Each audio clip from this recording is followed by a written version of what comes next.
What's up, YouTube? This is a good question. Who was the better submarine pitcher? Yeah, the sidearm submarine pitcher.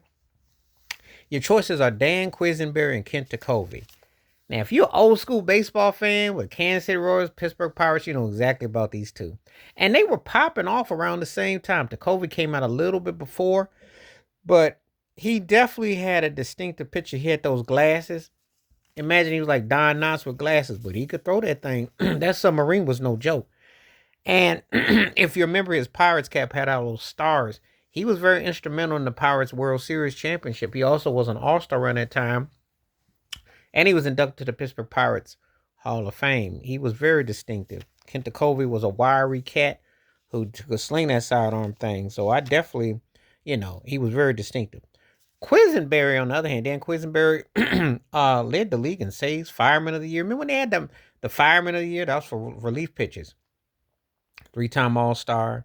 Uh, Helped them to the American League pennant. They lost the World Series to the Phillies, but he helped them in 1980. He was very distinctive. It was something about pitchers back then that they weren't like all meat and fire. It was like you had sidearms, you had uh different types of pitchers. It just seemed like there's more variety back then. Nowadays, everybody got to hit the clock at 105. Back then, you could hit it at 55, 65, 75. As long as you could make that thing find its place, you were doing your job. So, uh, it's an interesting question what I think about these two pitchers and how where who this one did I prefer more than the other. I thought tekulve was instrumental in what he did, but I think Quisenberry probably had a little bit more going on with Kansas City. That Kansas City was more they were very uh, vital, I should say. Um, Cause George Brett era, that whole thing, they was definitely doing the thing. So I mean, they were and he came up big for them. He came up big for them. But I like both those pitches. I thought they were both distinctive. It's kind of funny that they kind of rolled around the same time, you know. But again, that submarine pitching style was very distinctive, and it was.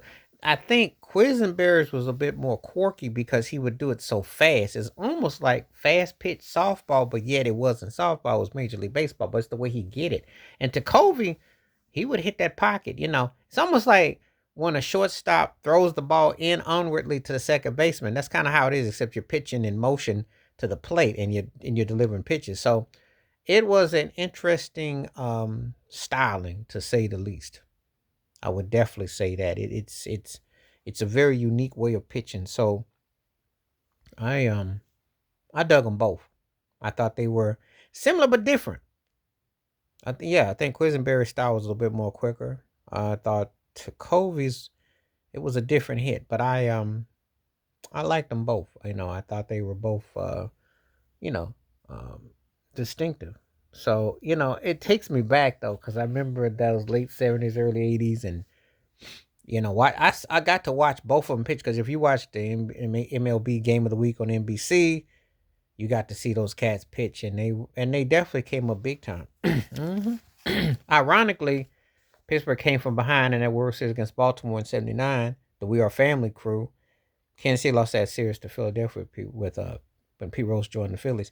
But they were both interesting that they both came back to back. But a good one about the battle of the submarine pitchers in baseball. Dan Quisenberg versus Kent tekulve. Who you got? Please like, subscribe, welcome thoughts, comments, and I do respond. Thank you. Wash your hands. Keep your mind clear. Watch out for another. Share it if you like and hit that membership. Stay safe, stay blessed, stay woke, stay free. I'm out. Peace.